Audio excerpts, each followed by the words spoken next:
So we are here in Lviv today for a joint event with Silicon Garden Podcast, and now we'd like to go to the second panel that we have. And the second panel will be on military resilience and about how civic sector interacts with the military and how militechs help win the war and how the army is democratized with civilian interference, so to say, in it. So we are doing it in collaboration with Agu's Faculty of Social Sciences and School of Public Management, and also Dzyga's Charity Foundation. And before I come to introduce the speakers, I want to introduce the fundraiser we have now for one of the speakers, Danilo from 47th Brigade. So as Dzyga's Charity Foundation, we'll be raising funds for Danilo's unit to help them get some drones for his drone cruise. So if you'd like, please do join the fundraisers with any amount you'd like, $1 to $5. It really helps us move forward. Thank you. So now I'm going to introduce the panelists, and to the left of me is Nazar Bigun. Nazar is a co-founder and CEO of Nordo Dynamics, a military tech startup from Lviv, Ukraine, and he'll tell you more about what they do, some awesome things. I am Irina, head of Dzyga's Charity Foundation. We do global fundraising for tech to the Ukrainian military. And this is Danilo. He's the chief sergeant of a UAV platoon of 47th Brigade, and he came right from Sumy and for us today. So a moment of applause for Danilo. And our host is Jonathan. I think you probably know him well, the Silicon Garden host. Thank you, and I'll give my word to Jonathan. Thank you so much, Irina, and thank you to our wonderful guests as well. We're going to be talking about the evolution of warfare, especially drone warfare. We're going to be talking about the differences of approach, scale of production, effectiveness of Ukraine versus, of course, the adversary, the Russian Imperium that is trying to erase Ukraine. So we're going to go into that. There are, of course, potentially lessons here for Western militaries, Western analysts, Western politicians. So we're going to try and bring out some of those lessons as well that can be had from the Ukrainian experience. And we're going to dive in to some of the details of the technology, the people, the training, the tactics that are making a difference and helping to hold what was supposedly one of the best armies in the world at bay. After 3 years, they actually possess less Ukrainian territory now than they did just after the full-scale invasion. So we're going to dive into this, and it's a perfect place in Lviv, I think, to talk about this, because there is so much evidence here of the intersection between entrepreneurship, technology, innovation, trust, coordination, civic society, and that connection with the military. And Irina, maybe start with Dzyga's Por, because of course you are an exemplar of most of these things. Thank you, Jonathan. So I couldn't agree more that this is crucial, and this became crucial to Ukraine's survival and resistance. And especially in the beginning of the full-scale invasion back in 2022, there was so many reliance on different initiatives that came from civilians and not from the military, because of course we were preparing for that. Of course we knew it was happening. Well, not everybody knew, but the important people knew. But if I remember the first weeks, the first days, months of the full-scale invasion, we were receiving loads of requests just for basic things like personal protection gear, some very basic Motorola radios. Now it has changed dramatically. People no longer need the very basic stuff, but still I think the transformation that happened is that the role of civic society came more from fulfilling really what was on fire, the very basic things, to coming to make a more deeper progress in terms of military technology and using expertise of civilian people who are here, who are in normal conditions, who can sleep, can eat all, to develop solutions which will be more advanced, which will make us move faster. And I think Nazar is one good example of it. So the role of civic society and of initiatives that come from civilians is crucial, and now it's developing from basic things to very advanced level things, which Russians do not have, fortunately for us. And let's take the same point to all of our panel members. How important is this conjunction between civic society and the military in the evolving warfare, especially in the area of drones, electronic jamming, and so on? Well, thanks, Jonathan, for inviting us. We are really happy having you here. So, speaking of this conjunction, I can tell you in my own example how I evolved and as a volunteer and how as a civilian. So it's all started for me in 2013 when I started volunteering for our armed forces, and so basically mainly helping our forces with the basic equipment that you mentioned. And then in 2022, when full-scale invasion started, I received plenty of requests for DJI Mavics, for the thermal vision, for the night vision, etc. Because I have the engineering background, it was easy for me to pick up the information and to understand what is the best fit here and there. Right, and then at some point we were helping a lot with different types of devices to our armed forces, and FPV topic became hot. So we received plenty of requests from the different military units to bring them FPV drones.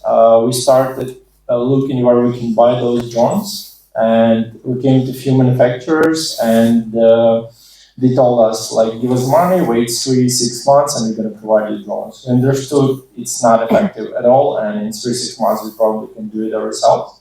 So we started our small drone manufacturing, which operates right now, and we started to dive into the FPV topic to understand why the efficiency is so low. At that point, it was like 8-10%, so 1 in 10 drones reached the target.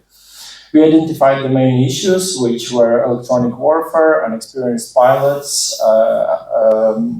radio horizon, and we started thinking how we can resolve the issues. So we organically came to the solution that currently operates, right? So none of people from our company have direct military experience. We never served in the armed forces. However, this extensive communication with the military units helped us to identify the main issues, and because we have pretty strong engineering background, it helped us to provide the solution that currently made FPV drones much more effective and increase efficiency to like 80% or so. So this is a good example. Excellent. Tell us about your solution, because people might not know about it. Okay. Yeah. So my company called Norda Dynamics. I'm CEO and co-founder, and we are developing autonomy modules for different types of drones, basically multi-rotors and fixed wings, which help drone on the last mile, so-called, to reach the target without connection to the pilot. So basically, it cannot be jammed. It can be only kinetic. The drone can be kinetically destroyed. That's the only option for it to not reach the targets. So yeah, and it's quite a mess on the front line. We already delivered more than 30,000 drones to those.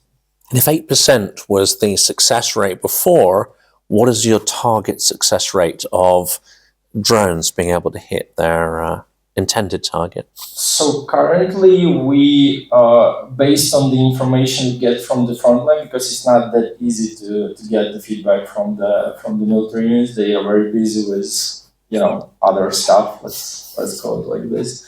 So from what we get from the Frontline, the current efficiency rate is 73% with our new version, which is like huge, and it could save Ukraine. We counted it's around $800 million annually. Yeah, now we need to hear Danilo's response to that question. What is your efficiency rate for the drones? Okay. Hi to everyone, and thank you to both of you for the invitation. Do you want to talk about the efficiency of our drone unit? Like FPV, like out of 10 FPVs your drone pilot launches, how many will hit? Sure. First, I must explain that our unit operates inside the mechanized battalion, which has its own limitations and tasks that we are given to perform. So our main objective is to protect the infantry, which requires to respond in mass and quite like fast in mass, and basically to how do you put it,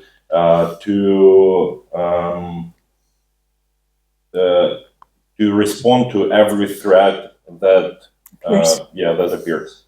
So keeping that in mind, we are usually responding to any sort of threat approaching, which means sometimes it is more cost efficient for the battalion to hit a tree where the enemy might be hiding because it was lost out of sight, rather than have a possibility, have a risk of not taking out an enemy. That's it might sound weird, but it is true.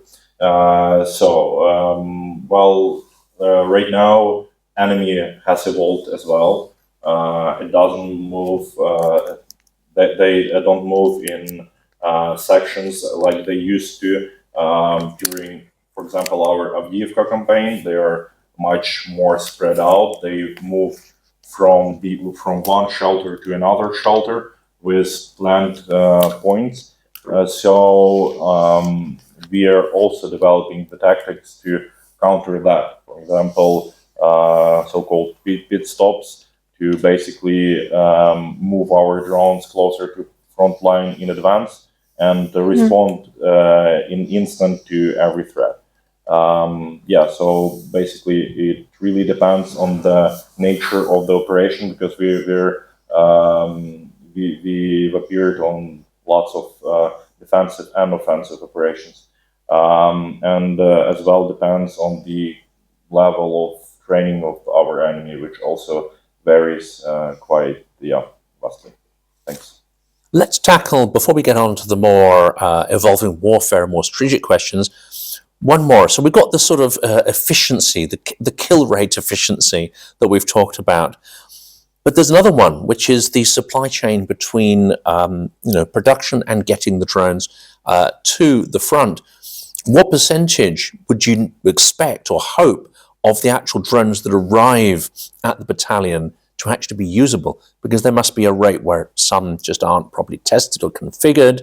There'll be variations in quality from different sources, different suppliers.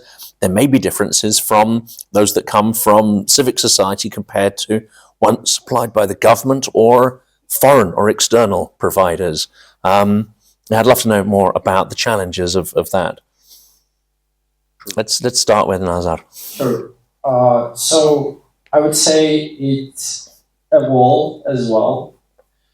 At the beginning, we had this great initiative that each and every civilian can make a drone on their kitchen and provide it to the military units. Of course, you can imagine the quality of those drones. However, it mobilized the society, and I still think it was a great decision. Now we have system players, big companies who manufacture, let's say, 20,000-30,000 drones per month. So they have pretty good quality control.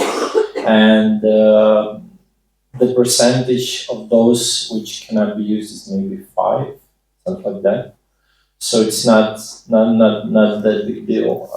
We have still have a small manufacturers whose drone quality might be poor, but they are dying. They cannot, overcome the competitiveness of the market.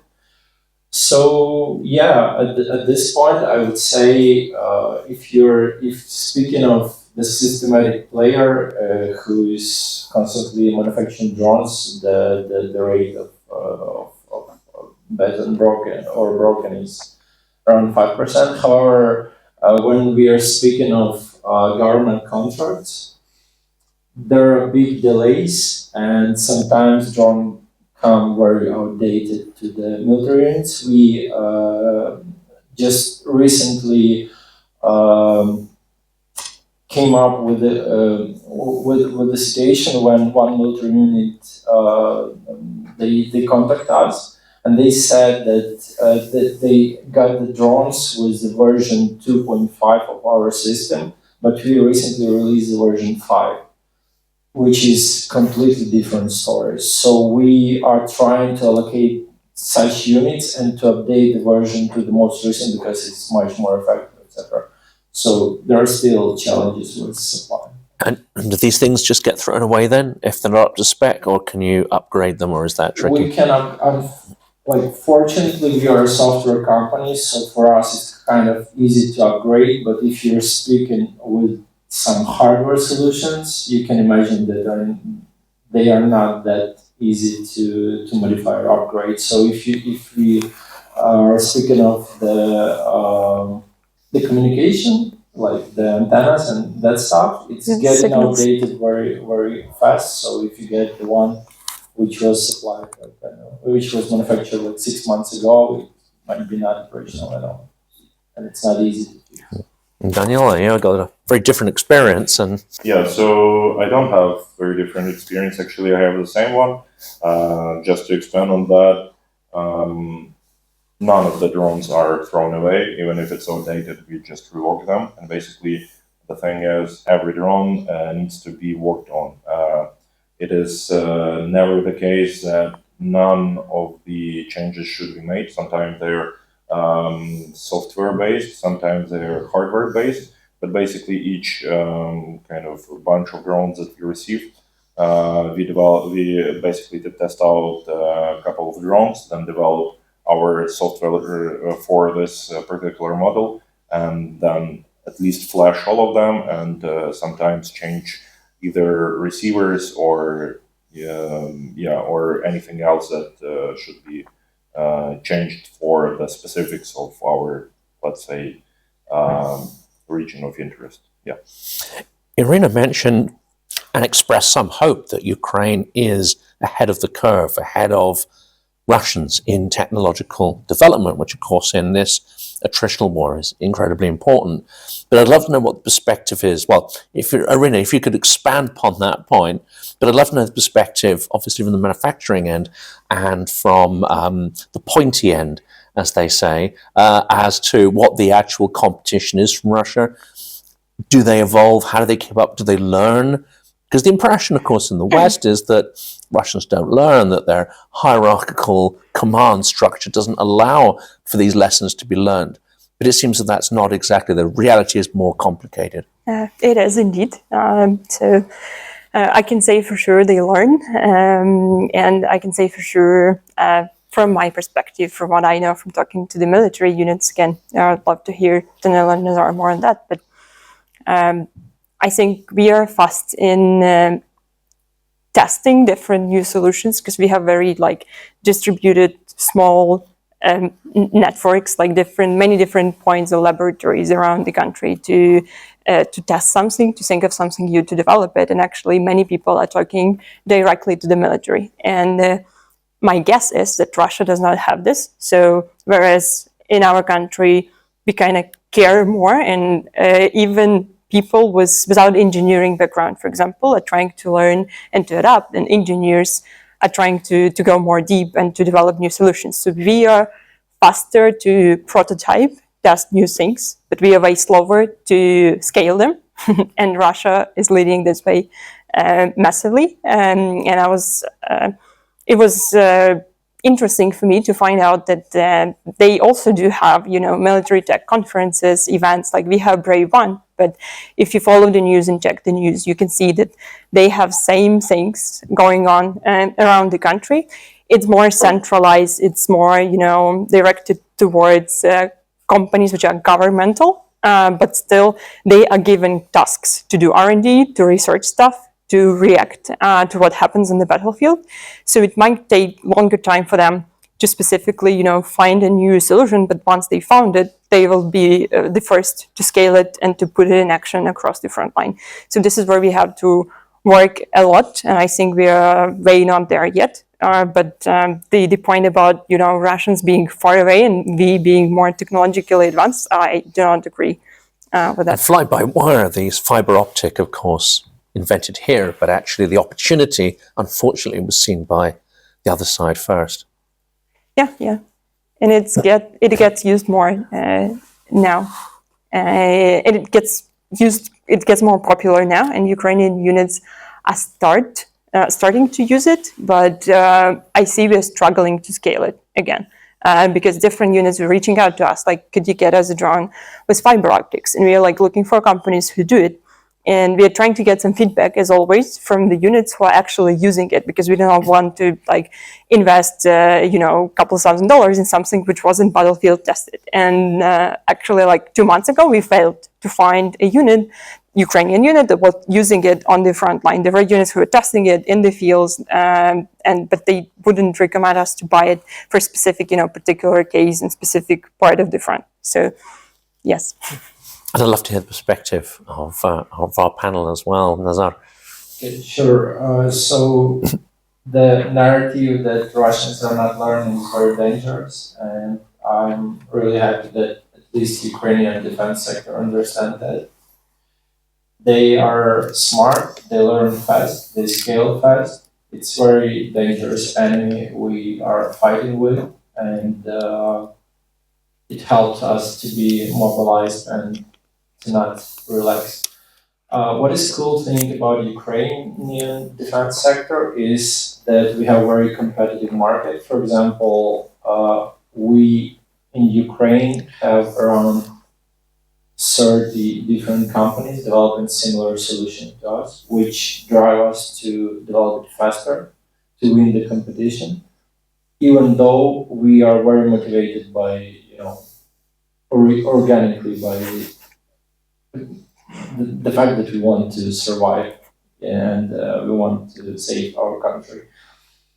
So, yeah, as you said, Russians are very good at scaling. We are very good at competitiveness. We have a decentralized approach of developing technology.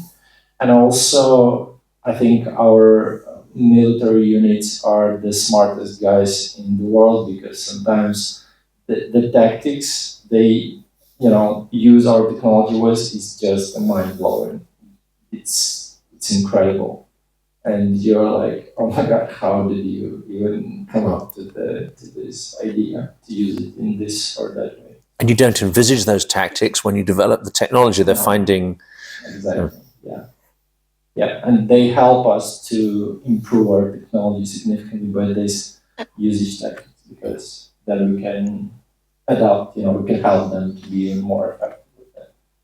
So Danil, how dangerous is it to underestimate the innovative power of the enemy? Yes, it is, of course. Just in your question, it presumes that it is dangerous.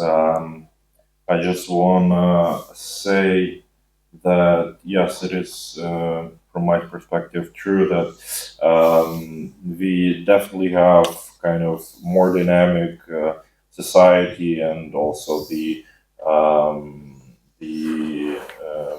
our tech industry that is developing solutions, but also what is important thing in the war is how do you respond to your enemy's advancement in technological kind of a field, and it is inevitable that we will miss some technological, let's say, revolutions every now and then. You cannot always, if you're fighting peer-to-peer war, it is always the case that sometimes some brilliant solution will come from the other side.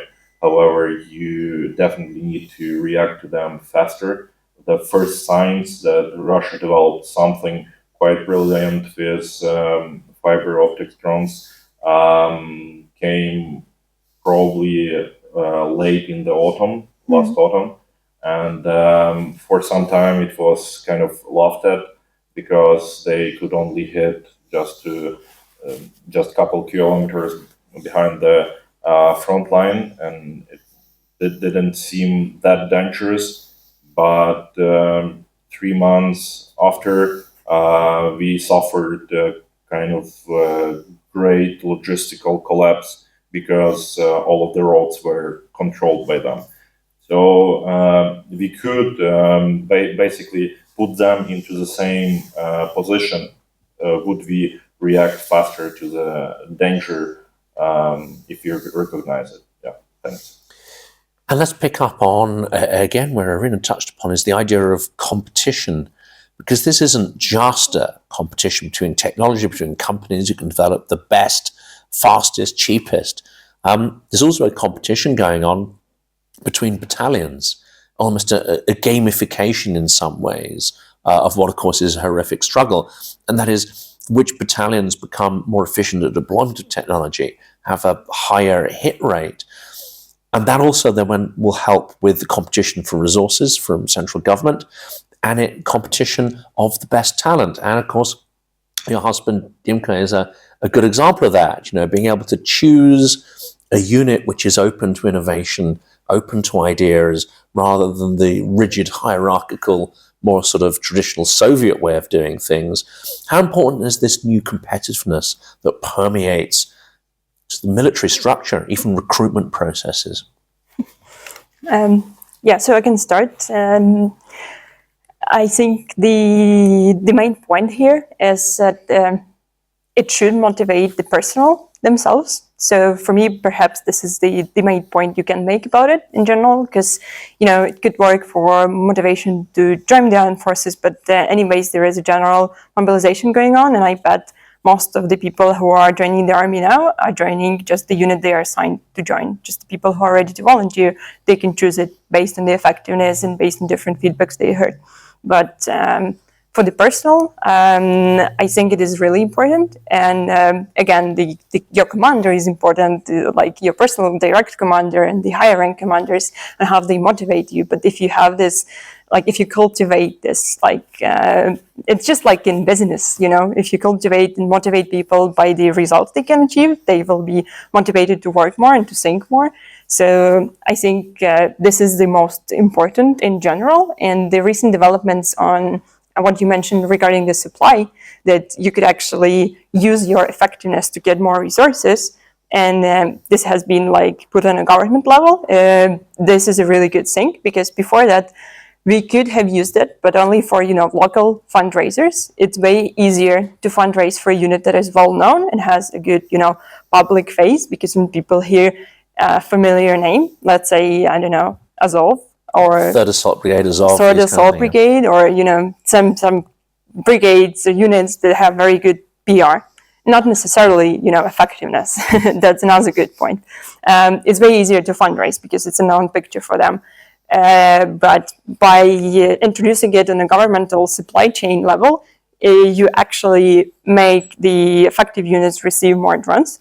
I don't know about the disadvantages of that. Probably Danilo can tell more. Maybe there are some disadvantages that are, on the other side of this, because from what I heard, it depends on many different situations, the battlefield conditions, the size of the unit. It's not necessarily the skill of the pilot or whoever. So it has its pros and cons, but it's a good step forward. And I think, effectiveness is a good motivating factor for the personal at first, and then all the other things.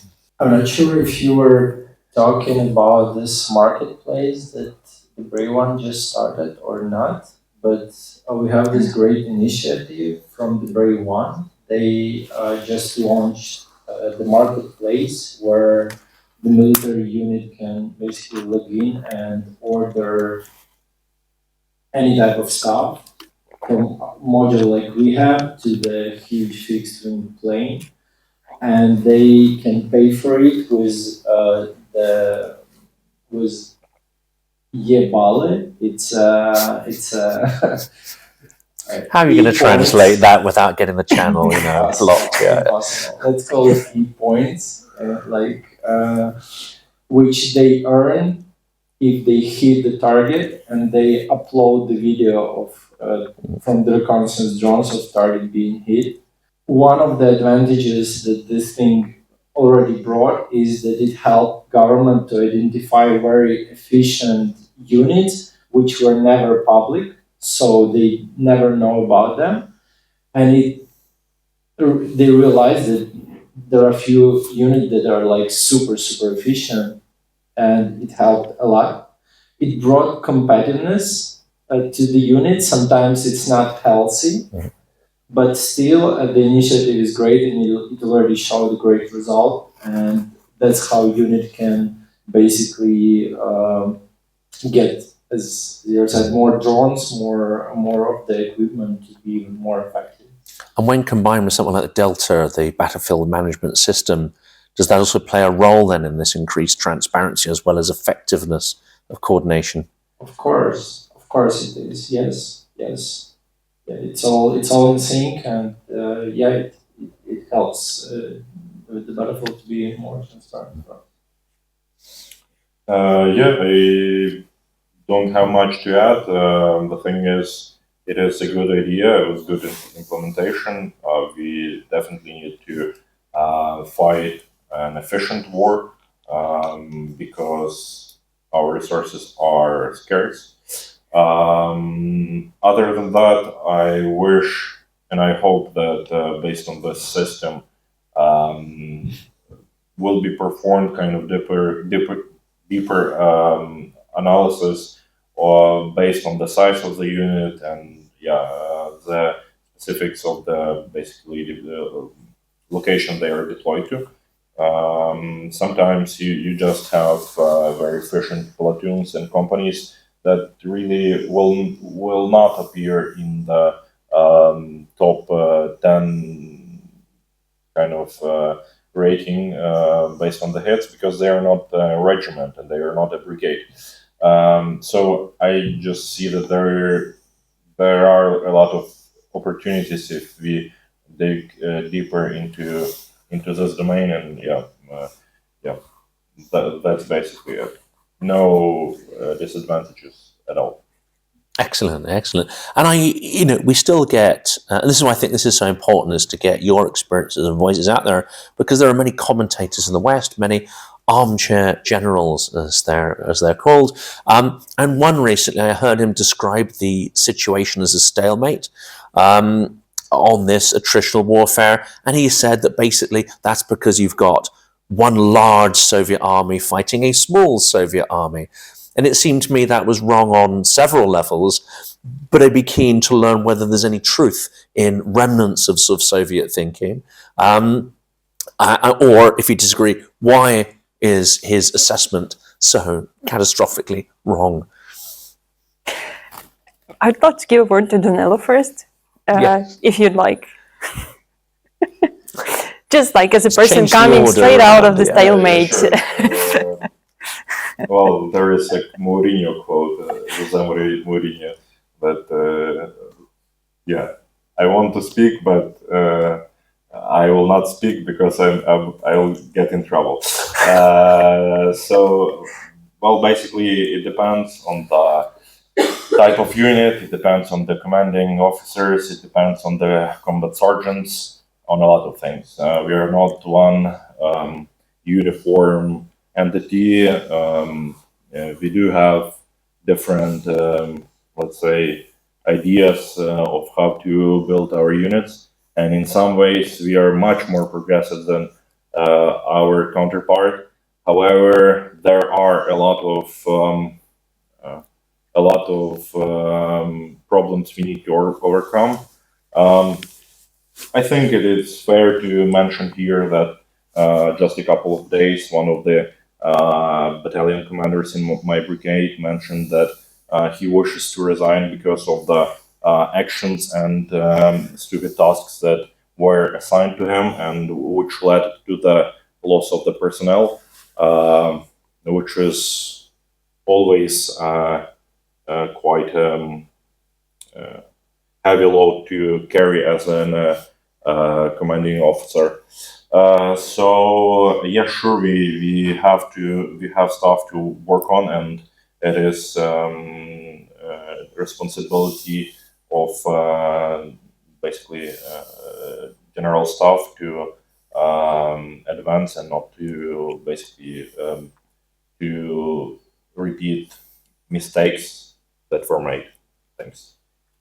Yeah, I can add a comment on this. I think if before, like, I don't know if you think experts were assessing like previous wars, like the biggest, I don't know, Second World War or the First World War, the technology used and the vehicles used, whatever, the military technology used was kind of different. It was more physical than it is now. Now it is mostly software, and the amount of information you could get was also different. So the way you perceive what you like get out of the news or social networks is way more different now than it was before. So now you could basically go and check the deep state map daily. And of course, if you check it from day to day, you could say it's a stalemate, nothing is moving, you know, just little tiny parts are moving. And basically every new development that happens, every like small thing that develops, every, you know, new software version from Nazar's Nordic, like going from 2.5 to version 5.0, you cannot see it. You cannot see the something has changed, something has developed, something has moved, but it is happening. So it is happening every day. That's why probably it isn't like so easy to spot when you're trying to observe it way from, you know, another country, or just following the news from time to time, or you're following it daily even. But you should consider that the things that are changing and the things that are developing are quite different things than the things that were changing in the previous century. And I couldn't agree with this statement thing, you know.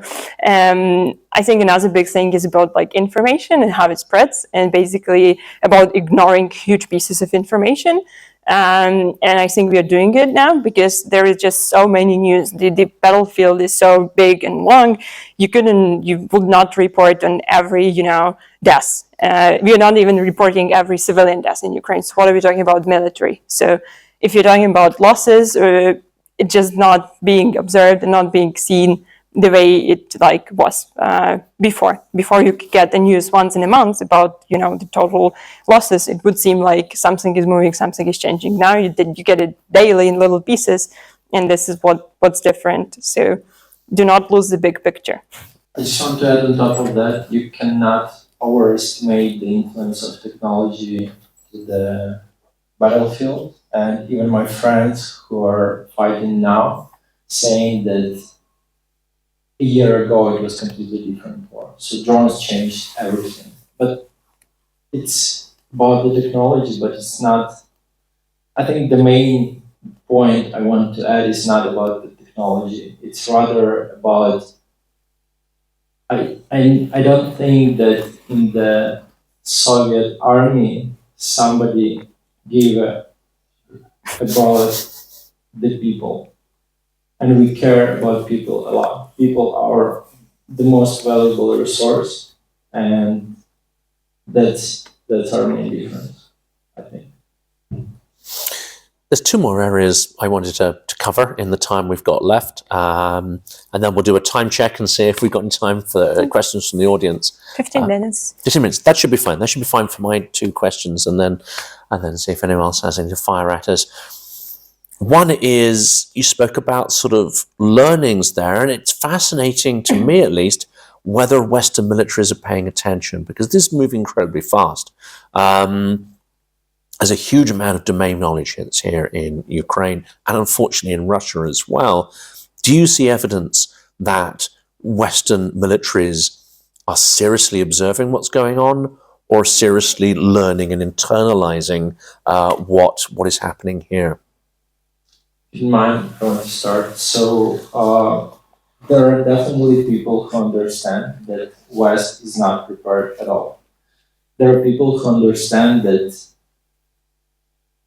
1,000 of cheap crap produced in China can beat 100 million Wunderwaffe like this, you know. Eventually, one of these cheap crap will reach the target. This is the one thing, and I'm not sure that a lot of people in the West understand that. Second one is that Ukraine probably is the only low-cost weapon producer of the Western world, of the democratic world, and they have to understand that Ukraine is very valuable resources for the probably future war in the world, whatever. So we have partners in the US who understand that, and we are integrating with their solution right now. We have few partners, especially in the Estonia, Latvia, Lithuania, who understand the threat very well, and they are getting prepared. So they spend a lot of resources to get prepared because they are small and they need technology. So yeah, there are people, but there are very few people who understand that, unfortunately. But we're changing that. That's why we are attending a lot of conferences, a lot of events in the Europe, trying to speak to top rate generals, to the regular soldiers, trying to convince them that we need to integrate it and we need to do it fast. And Danil, do you have any direct context there or evidence of not just Western militaries paying attention, but sending people who have some experience with drones who can actually learn lessons by interacting with, you? The simple answer would be no. I don't see evidence that anybody is learning. I do have couple of contacts of people who are helping our unit in different countries, and they can kind of properly assess what's going on in Germany or Sweden in their both respective cases, and not much. The people who are learning from foreign countries are foreign volunteers. So if you don't have a unit yet in Ukrainian army, please join. For example, we've got one volunteer from France, and he became quite good FP operator. So it might be for you. It probably would be the best way to come here to see how the tactics have evolved on the operational level of each battalion and brigade, and it will become quite evident to every person in the foreign military that they are not in fact prepared. If you allow, I want to add one more thing. Now we see more and more Western companies opening their offices in Ukraine. For example, Herojam Slava, the US-based companies who opened the daughter company in Ukraine. Why? Because just small story from our experience. When we thought, from the moment we thought our system is ready and we sent the first samples to the Frontline, until it was really production ready, it took us 8 months of constant bug fixing and improvement, because the modern warfare identified so many issues that you cannot reproduce on the training ground, That's why I think this is our main expertise, this is our main value, because our technology is battle proven in the modern warfare, which is very, very different from anything that was before. Marina, do you have a constant stream of delegations from abroad coming to see your operation? Unfortunately, no. I agree very much with what Danilo said. I think people who are willing to learn are more on a lower level, like they are lower than, governments, just like people who are curious, people who come to fight, people who are just curious to visit and see how it feels, to taste leaf coffee, I don't know, but then they see occasionally what's going on. People who are interested in donating and supporting somehow, or like who are interested in going to cook for the military, they occasionally find out, they get into this loop and they get involved so they know what's going on. But for some real changes to happen, we need government agencies and governments involved more. And unfortunately, maybe I'm just not aware of that, but I have a feeling that this is not enough. And from talking to our donors from abroad, like we have a couple of people working for a research institute, like defense research institutes in Europe and in the US, this is what they are telling too. Like we come here just on our personal motivations, sometimes using our personal money, and we go back and try to convince fellow Americans to come to Ukraine because it's hard to see from there, and it's not enough. They always come back and tell, well, on this trip I'm here again with my friend, we are researching something, recording, we'll write a paper, we will put it through the government, but for it to get things rolling, it's a very long way. So the answer is no, and we need more people here to actually go see it, check it, and realize that, well, if some Western army gets put into this stalemate war between two Soviet armies, they would actually be surprised, and it will be curious to see for how long they will last. NATO might have a rude awakening, if indeed it still exists when it hits the crunch. My last question here, again, it bounces on something Nazar said here, which is this idea of super weapons or Wunderwaffen, or that's the word. Are there any features and specs that are coming down the pipeline that are going to be transformative, or do sometimes all these sort of bells and whistles, is their effectiveness sort of overestimated in the minds of military planners? I'm thinking here, things like drones that can change their frequencies in the last few meters while they're being blocked, or even the introduction of sort of AI and autonomous sort of systems, or anything else that you may feel free to talk about.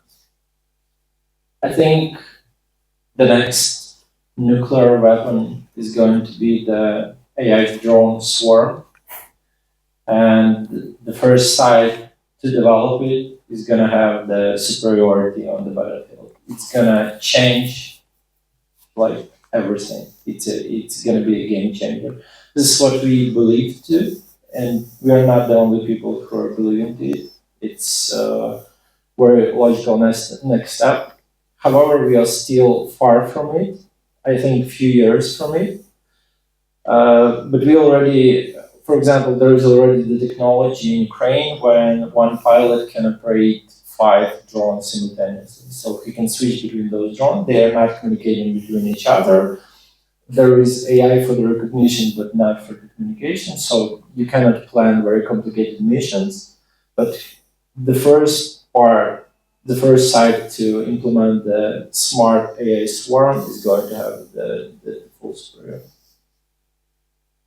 And what's your impression? What features would you like to see on your side and certainly not like to see coming into the enemy's domain? Actually, what we fear is usually what we expect, which makes us really prepared for it. So I fear what I don't know I should fear. Known unknowns, I think, was the Donald Rumsfeld one, probably. So I'd say that there are a lot of stuff that are developing right now. It's really hard to know what will really have that kind of ripple effect on the front line.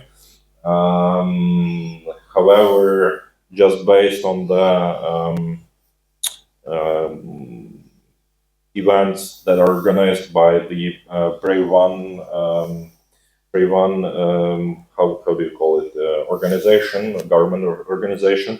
There are lots of events on every sort of 2 weeks. There is new event on new kind of concept, and there are already a lot of things that they can show, companies can show with completely different approaches. Some stuff that you didn't even think that it was possible. So lots of stuff, kind of middle, how do you call it? Kind of medium bombers are in the works.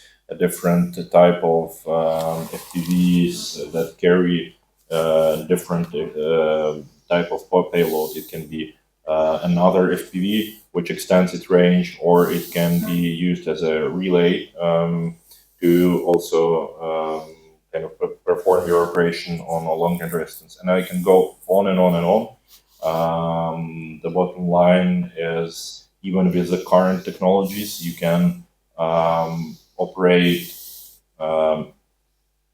so efficiently that you will basically, you can, even with existing technologies, you can achieve breakthroughs on the front line. And that's the last word of you, Irina. Any developments there that you would be working on that you feel able to talk about? you may not, or what you'd like to see in the whole ecosystem? Well, from our point of view, I can just say every new development needs resources to implement, and this is where we chip in. So mostly we are working with military units, and I can say for sure that we receive more and more requests just for some parts, like some little component, some very specific thing. The guys in the military could not get from the government, or they need something to test their solution. So and we supply that. And this works great because more and more drone units are developing their own, drone labs, like room. It starts with a room, then it comes to a building, then it comes to a couple of different locations where they have their own engineers with very, very fast feedback loop. And they are building a drone, customizing it, going like to test it in the field, and then straight to the battlefield. And it gets very, very fast, and it moves faster and faster. So what we can do is just support them, because this is where new ideas come from, and this is what Nazar mentioned, that sometimes he's impressed with how people use their technology. So we need to invest more in people who are closer to the front line, and that scales back to talking about Ukrainian militech rather than European companies, talking about Ukrainian military rather than some rain metal in Germany. So just because they know more and they have a very fast feedback. Fantastic. Well, I would like to thank the panel today. Irina, Daniela, Nazar, hugely privileged to be able to hear your experiences and insights. I know the audience will feel the same. And that is it. That's our last discussion, our last video recorded here in Lviv for the moment in Ukraine. But we'll be back towards the end of the month in Odessa, where we hope to speak to security experts and get more insights for the audience of the channel. For now, thank you. And don't forget to check out the donation link. Incredibly important to help Ukrainians, Ukrainian organizations and battalions remain resilient against the relentless onslaught by Imperial Russia. Thank you, Jonathan.